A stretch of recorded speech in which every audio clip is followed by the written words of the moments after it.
We're following breaking news happening right now at 5. You're looking live at a major stretch of I-75 where traffic just started to move in the last couple of minutes. A tanker truck crash causing a giant headache for thousands of drivers for 11 hours. And it's not going to get better immediately, even though some of those lanes, as you just saw, are open. Troopers telling us there will be a backup still for some time. That's right. We're taking action for you with complete team coverage of the chaos here. We've had multiple crews on the ground all day long. We want to go right to Jamison Euler anchoring our team coverage live from the field. Jamison. Brendan, just a complete mess for drivers here along I-75 northbound in Sarasota all day long. But as Linda mentioned, the good news, within the last 20 minutes, at least 2 lanes of northbound I-75 traffic have now started to flow, leaving the far right lane closed off. And here's the reason why that far right lane is still closed off at this hour. I want to point you just in the direction here over my shoulder. You'll see hazmat crews are still working to pump a lot of that spilled fuel out of this ravine here along I-75 and get it out of this area as quickly as possible. Here's what we know right now and why this mess was all here today. Again, one northbound lane is closed as we speak near Fruitville Road because of that tanker crash before 6 this morning. That truck spilling hundreds of gallons of fuel in the process. Again, that closure, which lasted about 3 miles long today, expected to reopen all lanes of traffic around 8 o'clock tonight. That is a hopeful estimate. The truck driver in this crash and 2 firefighters taken to the hospital today. Of course, the big question now, 11 hours later, is what is taking this cleanup so long? My colleague Carson Chambers is standing by here along I-75 to let us know about that cleanup tonight. Carson?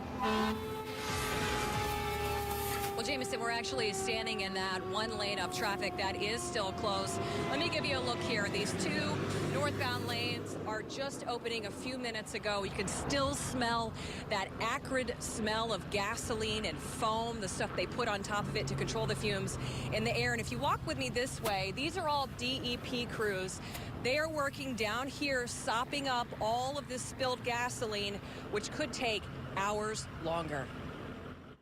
That's quite a bit of fuel. A dangerous interstate cleanup in dangerous temps. Quite a few fumes coming out, and again, the heat of the day, the hotter it gets, the more fumes it produces, so that's what we're worried about. Gasoline from a crashed tanker truck, 8,700 gallons worth, leaking onto the shoulder of I-75 in Sarasota County.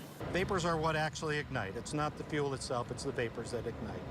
You could see those combustible trails swirling in the air as firefighters carefully siphon gas with vacuum trucks. Troopers say it's a wonder the tanker didn't hurt anyone.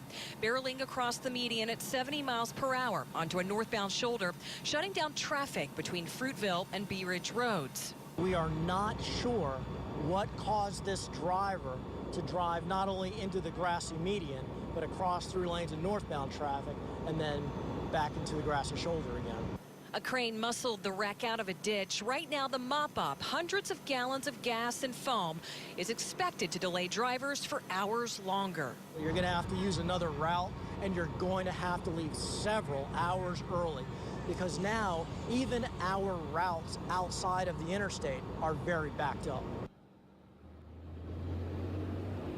And at this hour, you can see Florida Highway Patrol directing traffic. Still one lane shut down northbound.